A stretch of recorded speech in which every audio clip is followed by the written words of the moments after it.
Salmo 133, verso de número 1. Põe para mim na tela, por favor. Ó, como é bom e agradável viverem juntos ou viverem unidos os irmãos. Você pode ler lá para mim? Não, é só o verso 1, por enquanto. Ó, como é bom, não está falando para quem, tá certo? Ó, como é bom e agradável, certo? Viverem unidos os irmãos. Para o diabo nós já temos certeza de que é bom e agradável? Não. Para alguns irmãos é bom e agradável viver com outros? Nem sempre. Então é só para a gente ter uma perspectiva mais profunda de uma orientação que é difícil de cumprir. Então vamos ver mais textos. Mateus 5, 23. Coloca na tela. Mateus 5, 23. Portanto, se você estiver trazendo a sua oferta ao altar e lá se lembrar que o seu irmão tem alguma coisa contra você, verso 24, deixe diante do altar a sua oferta, vá primeiro reconciliar-te com o seu irmão e então volte e faça a sua oferta. Verso 25, entre em acordo sem demora com o seu adversário, enquanto você está com ele no caminho,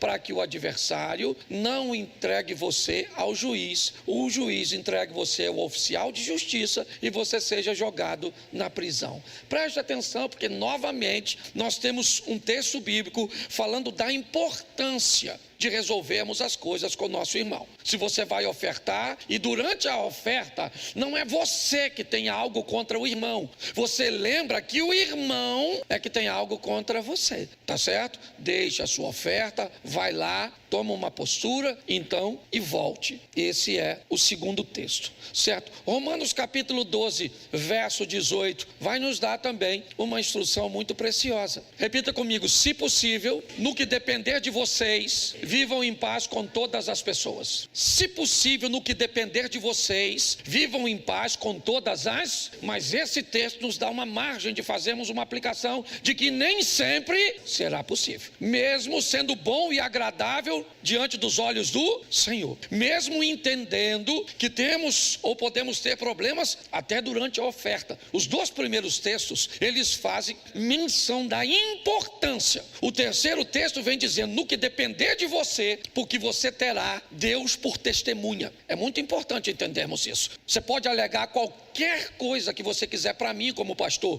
para dizer da dificuldade que você tem de viver com seu cônjuge, com seu pai, com seu irmão, com seu amigo. A única questão é que eu não tenho conhecimento suficiente para dar a você razão ou não. Então é importante que isso que nós estamos lendo, nós vamos prestar conta direto a uma testemunha. Deuteronômio, os céus e a terra tomo hoje por testemunha entre eu e você, certo? Estarei convosco todos os dias, ainda que você faça sua morada nas estrelas. Esses são textos que diz que não há como esconder do Senhor. Então é importante que tenhamos essa visão, tá certo? Então, no que depender de você, lute com todas as forças para manter a comunhão com os irmãos. Mas o salmista no Salmo 120, no verso 5, ele diz algo precioso. Ai de mim que peregrino em Meseque, habito em meio a tendas de Quedar. As duas expressões, volta lá nas duas só para o povo entender, está descrevendo um povo bárbaro e um povo árabe. E o cara que escreve isso é judeu. Ele está dizendo, eu estou vivendo, eu sou peregrino, eu estou caminhando, peregrinando no meio de dois povos, bárbaros e árabes. Verso 6, já há tempo demais eu habito com aqueles que odeiam a paz. Verso 7, sou pela paz. Quando, porém, eu falo, eles teimam pela guerra. Feche os seus olhos. Senhor nosso Deus e Pai, em nome de Jesus, eis aqui a tua palavra, usa-me como um canal de bênção para instruir, para esclarecer, para aproximar pessoas de pessoas, para aproximar pessoas do Senhor, pelo poder do nome de Jesus. Amém. Glória a Deus. Amém. Isso. Se viver entre irmãos em comunhão é bom e agradável, é ao Senhor. Se isso é bom e agradável ao Senhor, o inimigo do Senhor, certo, torna-se inimigo de todos aqueles que tentam fazer o que o Senhor quer.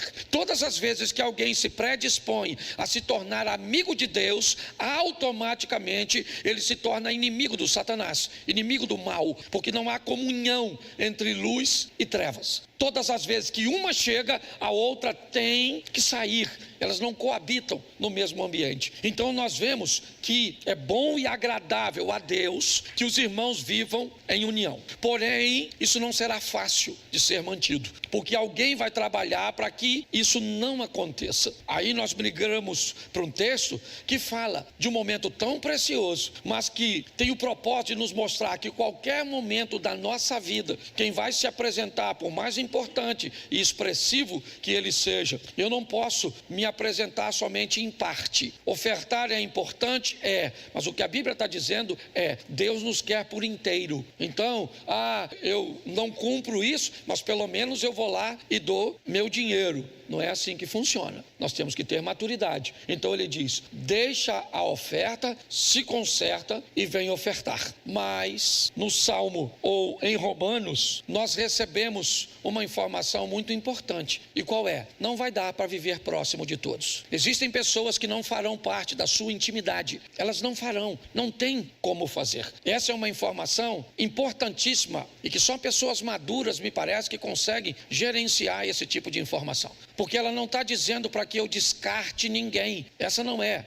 Os 2 versículos anteriores, a Bíblia se completa, se entrelaça. Ela não fala contra ela, não é assim que funciona. Ela só está dizendo que no que depender de mim, eu vou lutar com todas as minhas forças para conseguir ter um bom relacionamento com todos, mas que nem sempre isso será possível. E o salmista descreve isso: peregrino em Meseque, habito em meio a tendas de Quedar, eu sou pela paz, mas quando eu luto pela paz, eles teimam pela guerra. O que a Bíblia quer nos mostrar é que precisamos fazer uma leitura, certo? Do ambiente, das pessoas que nós nos relacionamos. E como filho de Deus, todas elas são nossos irmãos, até mesmo nossos cônjuges. No que diz respeito a serem filhos de Deus, nós casamos com nossas irmãs. As irmãs se casaram com seus irmãos em Deus. Por que é tão desafiador? Porque agrada a Deus. Por que é tão desafiador? Porque criar esse ambiente no nosso coração pode macular o nosso relacionamento para com Deus. Então é importante nós entendermos algumas coisas que podem e que causam guerras entre nós, situações que provocam, ok? As nossas reações. Nós ouvimos esses dias nesse altar que o que você faz, ou seja, a sua ação não determina quem você é. Não é a sua ação que diz quem você é. O que diz quem você é a sua reação. A proposta foi dizer o que é uma ação, é algo programado. Eu vou falar alguma coisa com você, então eu programei o que eu vou falar com você. Eu programei o tom, eu programei as palavras, eu programei tudo para falar com você. Então esse parece eu. Porém, quando eu vou falar com você, você pode me responder de uma forma inesperada. E quando você me responde de uma forma, certo, que eu não esperava, aí eu reajo e não ajo. Você já notou que alguém vai fazer uma ofensa a você e quando você responde, ele fica mais ofendido do que conseguiu te ofender? Porque a primeira ação ele fez programada, a segunda saiu, foi sem filtro, ele não teve como programar. Então nós vamos entender algumas coisas. Eu separei algumas guerras. Por que a minha preocupação? Porque todas as vezes que o irmão briga com o outro, o prejudicado é sempre o pai. Todas as vezes que o irmão briga com o outro, ele sai da igreja. Todas as vezes que o irmão briga com o outro, ele tem problema. Você pode notar, o cara briga com o irmão, mas acaba tendo problema com o pai, ou relacionamento com o pai. Então nós precisamos aprender a estabelecer níveis de relacionamento. Eu já falei isso aqui diversas vezes, certo? Níveis. Onde é que essas pessoas ficam na minha vida? São pessoas que eu conheço, tá certo? Elas são meus conhecidos. Sei onde mora? Não, eu não sei onde mora. Sei se é casado? Não, não sei se é casado. Sei quantos anos tem? Eu não sei quantos anos tem. Eu não sei se tem filhos, mas eu conheço de vista. Esse é um tipo. A maior parte das pessoas ocupam essa categoria e vão ficar lá para sempre, e você não vai se sentir incomodado com elas. A segunda categoria é a categoria dos amigos. Os amigos superficiais. Aquelas pessoas que você não tem relacionamento tão profundo, mas você já sabe onde mora, você sabe o nome, você sabe que é casado, sabe quantos filhos tem, tá? Você joga uma bola com ela, você conhece as pessoas de uma forma mais, ela ocupa um lugar. Bom, nós temos aqueles que vão entrar um pouco mais na nossa intimidade. Eles vão viajar conosco, eles frequentam a mesma igreja, lanchamos depois do culto. Cuidado, porque isso não dá o direito a você de levá-los para dentro da sua casa. Isso aí é outra categoria. Se quiser levar de forma irresponsável, leve, mas depois não diz que não vão mais na igreja porque o irmão está lá, aquele irmão fofoqueiro que me ofendeu, que fez isso, que fez aquilo outro, que fez aquilo outro. Quem mandou você levar? Tá certo? O Satanás.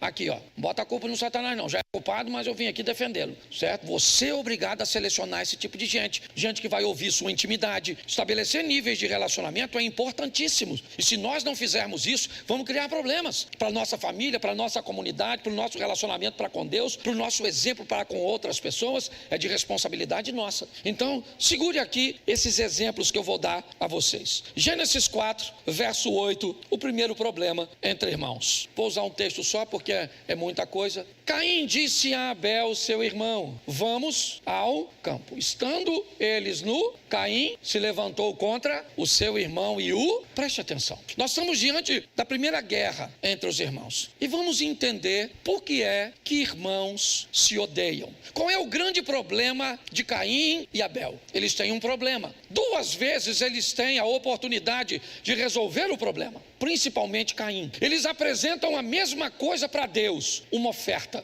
Porém, eles têm de Deus respostas diferentes. Os resultados daquela apresentação não foram os mesmos. Irmãos têm muito problema quando eles têm resultados diferentes. É muito comum os resultados criarem problemas entre irmãos. Por que ele foi aceito? Por que ele teve um resultado melhor que eu? Que ele chegou onde eu não cheguei? Ele tem o que eu não tenho. A comparação de resultados é um problema terrível para os irmãos conviverem. São filhos do mesmo pai, têm a mesma oportunidade de viver, mas quando o resultado de Caim é diferente de Abel, Deus sabe que aquilo é um perigo. Então Deus não fica quieto, ele vai conversar com Caim. Deus vai conversar com Caim. Na conversa, Deus explica o motivo pelo qual o resultado foi diferente. Você pode pegar na sua Bíblia. Deus aparece a Caim e diz: por que tiraste? Por que o seu semblante está desse jeito? Se você fizer o que é certo, não será aceito. Porém, se você não fizer o que é certo, o pecado jaz à porta, e o desejo dele vai ser sobre você. É isso. Deus já está conversando com Caim, explicando a ele que para ele ter um resultado igual ao de Abel, é só mudar de postura, é só observar. Mas Caim não gosta disso. Mas ele tem uma segunda oportunidade de resolver isso. Ele disse, na minha tradução, diz assim: e falou Caim com seu irmão. Ele tem a segunda oportunidade de resolver as coisas. Ele pode conversar com Abel. Ele pode perguntar a Abel, certo? Qual foi a diferença? O que Abel fez para ser aceito? E talvez ele descobrisse nesse diálogo o que ele precisaria fazer na próxima oferta. Era só consertar a postura. Nas 2 vezes, ele tem a oportunidade de resolver, mas os resultados de Abel, o telefone celular do Abel, o tênis, a casa que mora, o carro que chega, o cargo que tem na igreja, a empresa que trabalha, ele não consegue suportar. Ele tem a oportunidade de fazer o mesmo, e não o mesmo em si, mas de retirar da vida resultados extraordinários, mas ele não faz. Não, das 2 vezes falhou. Então Caim só tem uma coisa a fazer: matar alguém. E se tinha alguém que merecia morrer nesse texto, quem era? Quem era? O Caim, não fisicamente, certo? Caim precisava matar tudo aquilo de ruim que Deus já o havia denunciado, e pronto. Gente, Caim não tinha problema de oração, não. O texto está dizendo que Deus conversou com ele. Não é igual muitas vezes nós não, que vamos falar e não somos. Deus falou com ele. Caim muda de postura, mas era difícil demais, doía demais ver o resultado do irmão. E olha que, segundo aqui nós temos, nem tinha tanta gente assim para saber, porque quando tem muita gente a gente fica com vergonha.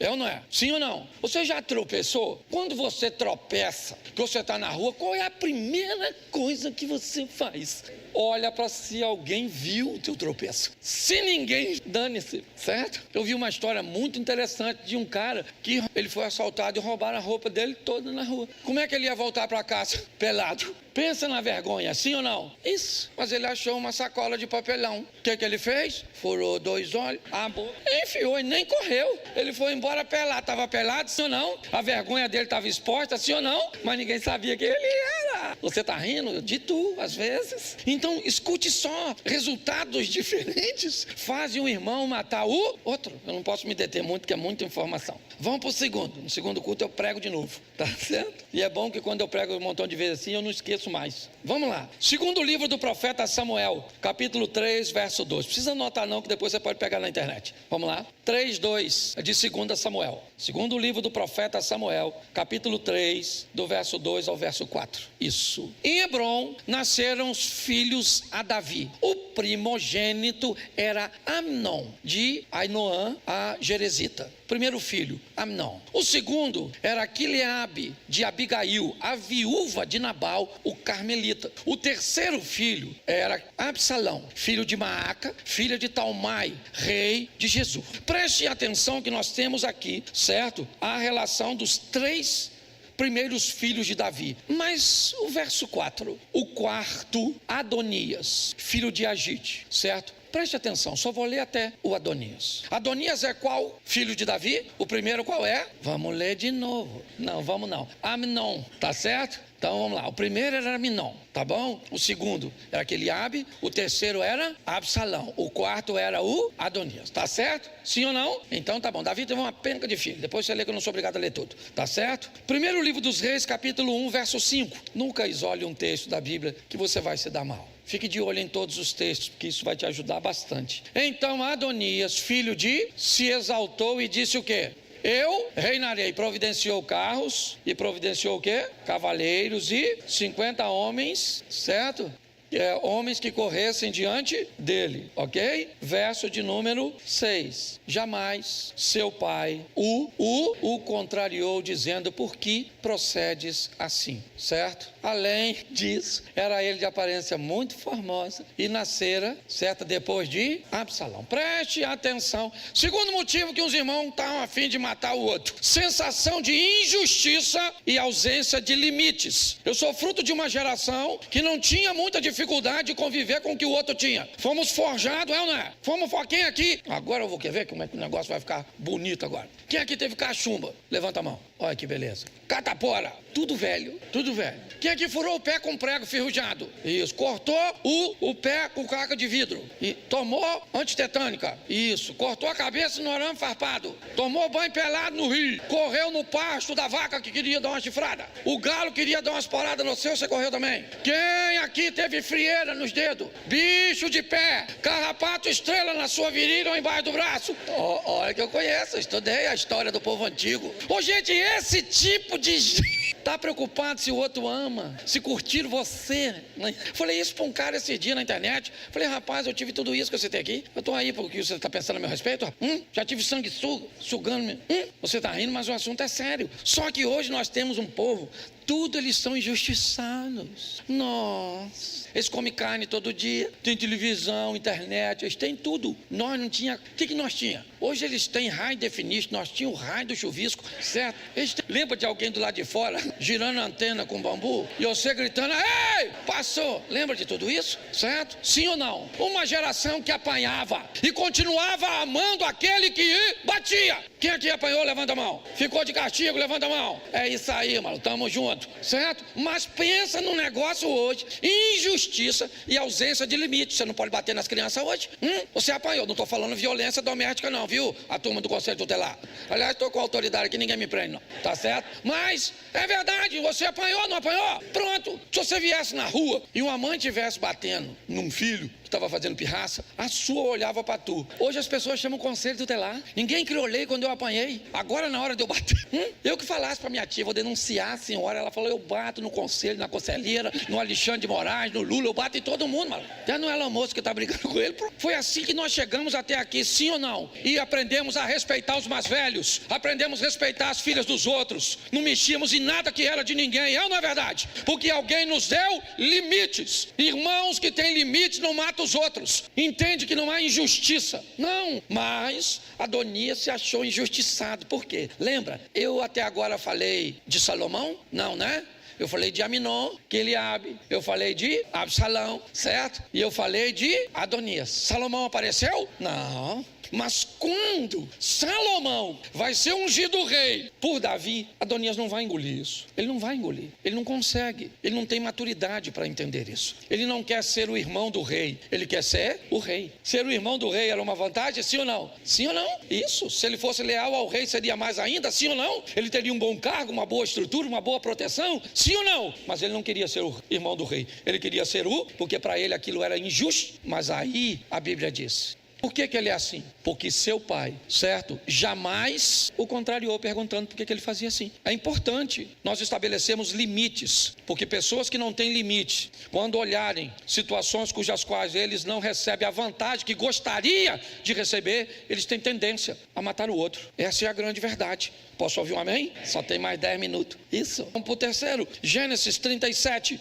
3. Outro motivo que os irmãos gostam de ter problema e de matar o outro. Ora, Israel, ou seja, Jacó, amava mais a José que a todos os seus filhos, porque era filho da sua velhice, e fez uma túnica talar de mangas compridas. Irmãos costumam matar os outros quando os pais estabelecem comparações. O texto está dizendo que Jacó, por José ser filho de Raquel, a mulher que ele amava, o primeiro filho dela, até o presente momento o filho mais novo, o caçula, nitidamente ele, certo, oferece preferências a esse garoto. Quando ele faz isso, ele cria um litígio, ele cria um problema, ele cria uma briga, por causa das comparações. Quando nós fazemos isso com os nossos irmãos, ou seja, com os nossos filhos, nós criamos problemas entre eles. Nós temos que ter muito cuidado com as preferências, temos que ter muita sabedoria quando vamos convidar alguém e deixar alguém de fora, como vamos dar para alguém, mas não temos condições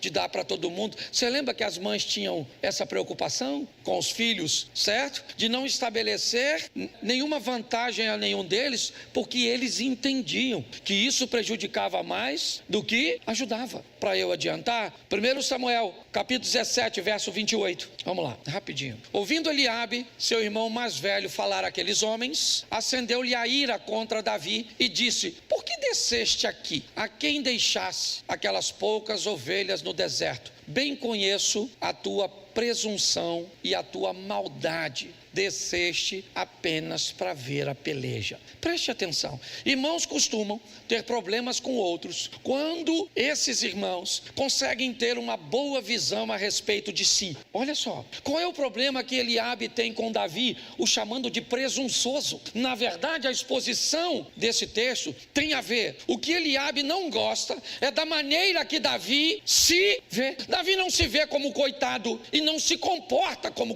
coitado. A visão que Davi tem a respeito dele, olha, deixa eu falar uma coisa para vocês, aprendam uma coisa nessa vida, as pessoas valorizam algumas coisas mais do que dinheiro. Tem algumas coisas que elas saíram, sabe, do ambiente do comércio, da área do comércio. Tem coisas, por exemplo, dinheiro não compra amizade, dinheiro não compra amor. Tem algumas coisas que estão fora do circuito do comércio. São coisas que o dinheiro não vão conseguir pagar. E pega aí essa. Tem uma coisa que o dinheiro não consegue, as pessoas amam ter, mas poucas conseguem ter de verdade: autoconfiança, se enxergar com bons olhos, saber quem é filho de Deus e não interessa o tamanho do adversário, o Deus que eu sirvo é maior do que todas as coisas. Quando Davi tem uma visão nítida dele mesmo, vai à batalha, o que tem lá um cara grande, desafiando a todos, todos estão com medo. Davi chega e diz: quem é esse incircunciso filisteu para afrontar o exército do Deus vivo?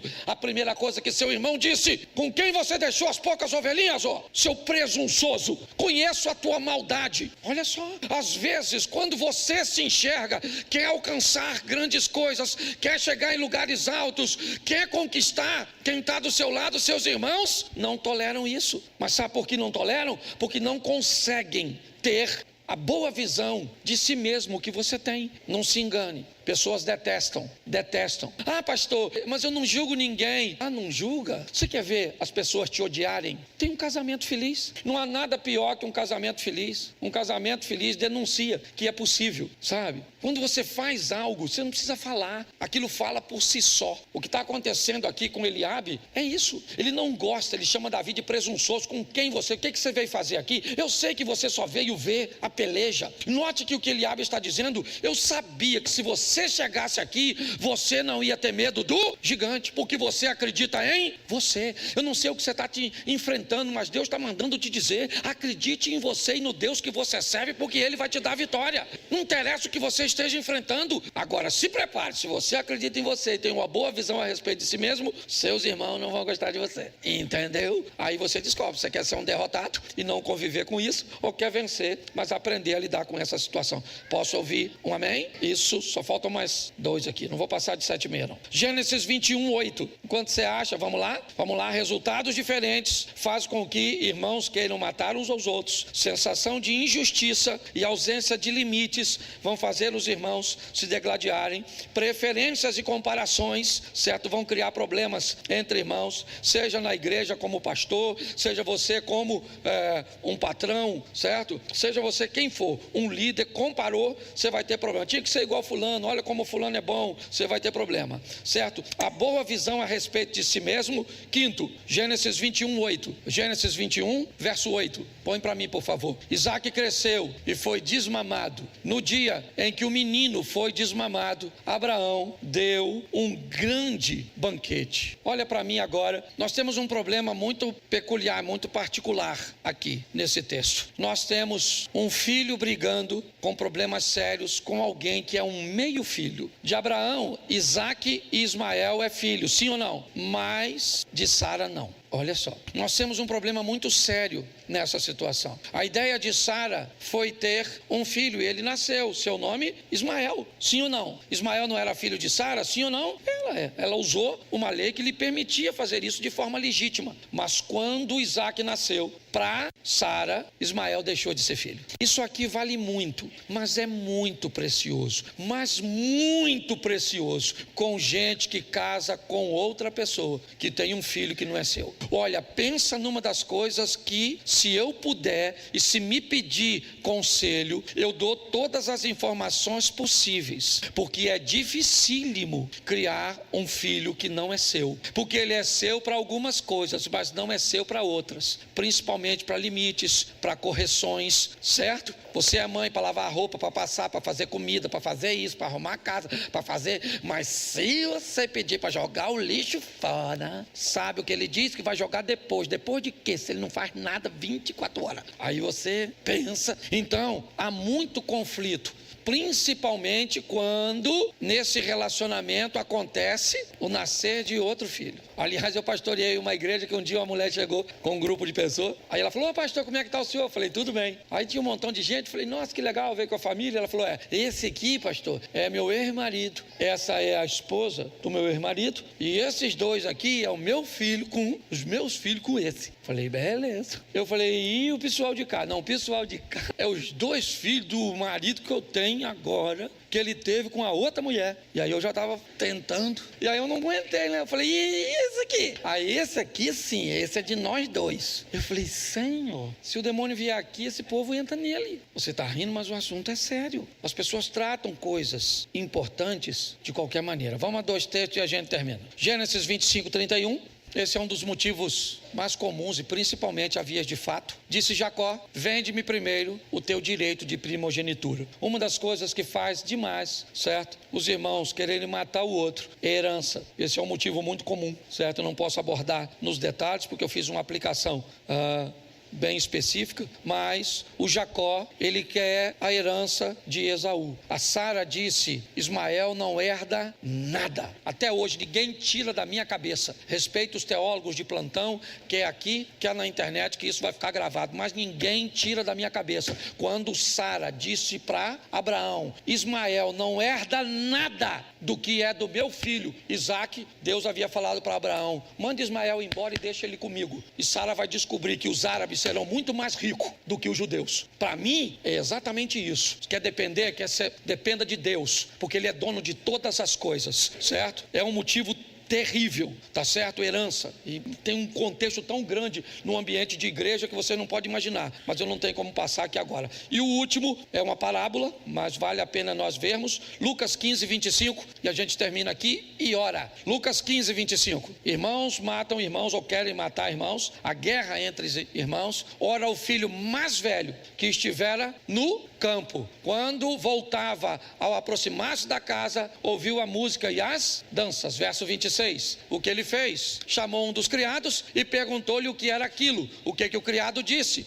Veio teu irmão, certo? E teu pai mandou matar um novilho cevado porque o recuperou. Porque irmãos entram em guerra? Porque uns têm coragem de fazer coisas que os outros não têm. Às vezes é só coragem de ler, é só coragem de estudar, é só coragem de cometer erros. Às vezes a vantagem que os outros irmãos têm sobre nós é que estiveram diante dele os mesmos recursos que foram expostos diante de nós. A diferença é que eles tiveram coragem de fazer uso daquilo e nós não. Aqui nós estamos diante do filho pródigo. Qual é o problema do filho mais velho? O pai, o texto diz no começo, o filho mais novo pediu o que era seu e o pai repartiu entre eles os seus haveres. No dia em que o filho mais novo foi embora, o mais velho já tinha recebido. Quer botar? Coloca aí. Certo homem tinha 2 filhos, vamos lá. Isso, o mais moço disse ao pai, disse o quê? Disse o quê? Pai, dá-me parte dos bens que me... E ele fez o quê? Lhes repartiu. Lhes repartiu. Esse texto indica que no momento em que o filho mais novo vai com herança, o mais velho também fica, sim ou não? Mas o mais velho não tem coragem de fazer as coisas que o mais novo tem, entendeu? E o irmão mais velho fica chateado com aquilo. Ele não gosta daquela coragem que o irmão tem de tentar. Se nós